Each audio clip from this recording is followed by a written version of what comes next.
So we just got the penultimate episode of The Mandalorian Season 3, Chapter 23 The Spies by Rick Famuyiwa, and it set up a crazy finale and showdown next week. My friends, I've been looking forward to this, and now the episode is out, there's a lot to break down. As I mentioned in a previous video, this episode had direct connections to The Force Awakens, The Last Jedi, and the Aftermath trilogy. Jon Favreau is building up to the sequel era very slowly, and showing us how the First Order came to be, the important Imperial remnants and factions that were vital in making that happen. So our episode begins in the lower levels of Coruscant, where Elia Kane is walking the alleyways, making her way to an important meeting with Gideon's hologram through a probe droid. I must say the aesthetic and music were very reminiscent of when Cassian Andor on Molana 1 was trying to find his sister in the first episode of that show. Quite different, but a lot of similarities in the way it looks. Elia reveals quite a lot. She tells Gideon the pirate attack on Nevarro was not successful, which tells us that Gorian Shard and his crew were hired by Gideon and the Imperial Remnant. When Moff Gideon asks if it was the New Republic who intervened, she says no,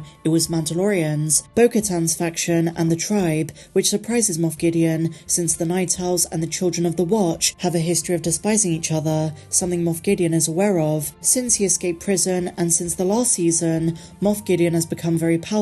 At his base on Mandalore, he walks past the troopers that Making Star Wars leaked a month ago. These are proto-Imperial Mandalorian troopers, inspired by the ones under Gar Saxon from Star Wars Rebels. Their design also has a bit of clone trooper and is reminiscent of the eventual First Order stormtroopers. Gideon has a cloning project of his own, but it's got nothing to do with Snoke or Palpatine. We'll return to this in just a moment. Gideon attends a holographic meeting of Imperial warlords. He's part of a secret advisory council known as the Shadow Council. Created by Gallius Rax, they were a society of warlords whose aim was to bring back the Empire. Their figurehead was Ray Sloane, who would eventually be one of the founders of the First Order. Even behind each other's backs, various warlords had their own agendas and plans to betray one another. This council is very important in the Aftermath trilogy, and following the Battle of Jakku, they reorganized into the council you see in this episode. Those in attendance are very important to the overall story of the Mandoverse. Of note, we see Brendol Hux, the father of Armitage Hux from the Sequel Trilogy. As I say, it turns out it's not Gideon trying to bring Palpatine back through cloning, but rather it's Hux, who is in charge of Project Necromancy, a cloning project that involves Sith magic and the Sith Eternal on Exegol. He's the one responsible for bringing back Snoke, and it also explains why his son is so close to the Supreme Leader, although, as we find out in Episode 9, he was a rebel spy all along. I don't care if you win. I need Kylo Ren to lose. So maybe he resented his dad. Also, a fun fact, Brian Gleeson, Domhnall's brother, is the one who plays Brendol Hux in this episode. Now we know about this character through many canon novels, and one thing to note is that all the way back during the days of the Republic, he was obsessed with cloning, the clone troopers, and their behaviour. So it's no real surprise he is responsible for overseeing the Empire's darkest and most secretive project. He also formed the Praetorian Guards from 24 child soldiers trained for special forces. Gideon requested 3 of them at the start of the episode, and at the end we see them, a direct tie into The Last Jedi, who further down the line look very different. They're more Mandalorian-like at this stage. Now on the subject of cloning, while Hux is the one doing the Snoke stuff, the cloning that Gideon is doing concerns Darktroopers, and after the ones we saw in Season 2 that Luke destroyed, Gideon is creating ones based on himself. He wants a clone army based on his own abilities, a Mandalorian super commando army created using his own DNA, and these ones are made of pure Beskar, so they're lightsaber proof. Now amongst the other warlords, we also have Captain Pellaeon from the original Zahn trilogy and Star Wars Rebels. The casting for this vital Imperial was spot on.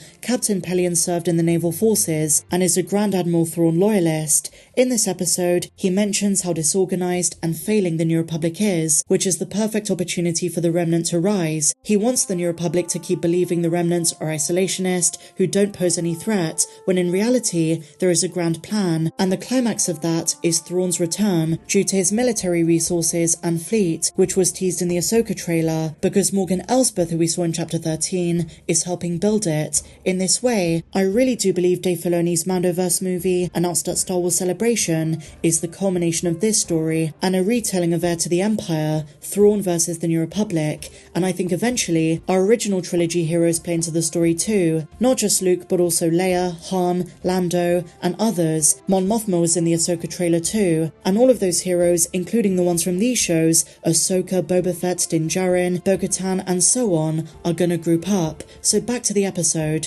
We've got a clear picture of what the Remnant is doing in the shadows, and who Gideon works with. The order he mentions he wants to bring back is not just the return of the Emperor. He doesn't have too much personal interest in that, even though it's part of the plan, but his own army as well, using Mandalore as his base. He is similar in some ways to Thrawn, taking interest in various civilizations and cultures, the Jedi, the Mandalorians, the cloners, which he mentioned in his speech, and he gathers all their resources, combines the best of their technology for his own good. And I do reckon his army might be Force sensitive, or that's what he wants to do. So back on Nevarro, Din, Bo-Katan and Grogu return from Plaisir 15. The locals panic when they see the light cruiser, but as Grief Karga points out, they're Mandalorian privateers, not Imperials. As they land, Bo-Katan is worried about how the tribe and her Night Owls are going to react to one another, given the bad blood between them in their past. They feast together that night and prepare to retake Mandalore. Bo is their leader, and her confidence is slowly returning, but as we'll come to learn, the truth about the Night of 1,000 Tears becomes known, as to why she's so scared of messing up once again,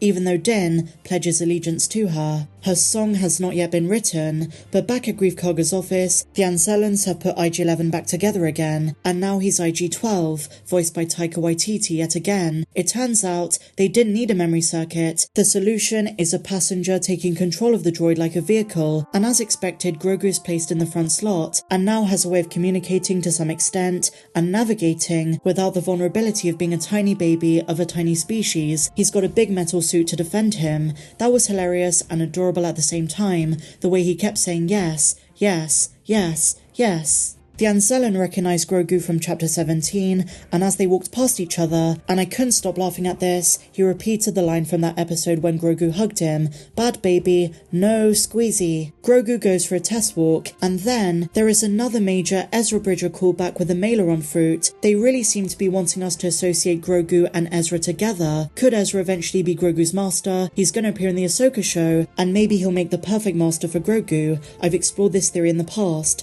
Grogu looked at the Purgle in Chapter 17, and now with the fruit, there is an association they're trying to make. Let's keep an eye on this for later. It might turn out to be very important. Now the tribe and the Night Owls go to Mandalore. This is when Axwove admits he was there on the night of 1,000 Tears. They look at the planet, what it's become, and it haunts them. A group of survivor Mandalorian scouts see our heroes and join them. They remember Bo-Katan and have been surviving on Mandalore's surface ever since. It turns out that Charles Baker's character was one of these Mandos. I had a theory that he might be Snoke, but I was wrong. He was a Mandalorian. So that night, Bo-Katan recounts how Moff Gideon got the Darksaber from her. I'm so glad after 3 seasons, we finally get that story. During the Purge, Bo surrendered to the ISB, which Gideon was working for at the time. They negotiated a ceasefire and came to an agreement, but the Imperials continued bombing anyway. And when Bo tells the story, the other Mandos are in awe. They thought Bo-Katan was to blame for that night, but she wasn't. She was trying to do what was best for her people in good faith. The next day, on their way to the Forge, Paz and Axwoves get into a skirmish over their game of space chess. This leads to a full-on fight, and Grogu is the one to stop it, now that he has the physical capabilities to do so with his IG mecha suit. Bo tells Din that he taught his apprentice well, but Din says he's not the one who taught him that, so going forward, I think we're going to start to see some of what Grogu learnt at the Jedi Temple back in the day, the lessons he learned that will help him become a wise Mandalorian Jedi, which I think is still his path. A giant spikeback creature emerges, which is foreshadowing the Mythosaur, which is going to appear in the next episode. This creature is different. As Bo says, the bombings brought Mandalore's creatures out from hiding. So the Mandalorians go into the caves, and we then see the great ancient Jedi Forge. It's been extinguished and is nothing now. Suddenly, Moff Gideon's troopers come down and attack the Mandalorians. A battle ensues, and Din Djarin is captured. Moff Gideon comes down wearing the most badass hybrid of Mandalorian armor and Darktrooper gear, made of pure Beskar alloy.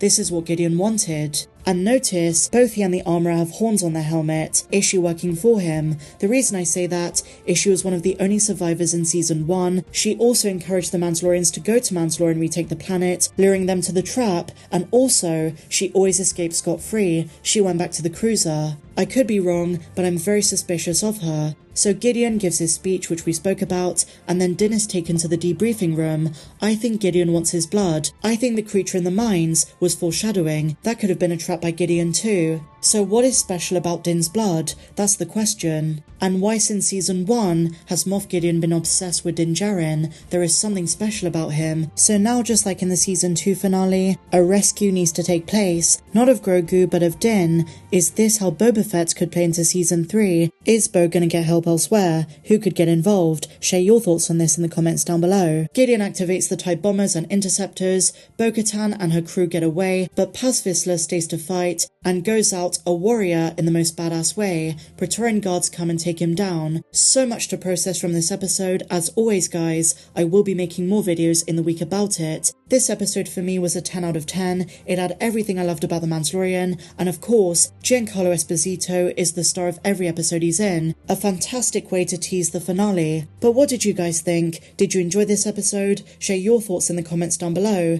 If you enjoyed this breakdown and my thoughts and theories, please be sure to give me a big fat thumbs up, subscribe if you're new, and if you want more videos not found here on YouTube, then go to my Patreon page. The link is down there in the description. You'll find all my Star Wars Celebration footage, and there's a lot of it, and tons of other exclusive content, linked down below. But until the next one guys, may the Force be with you always.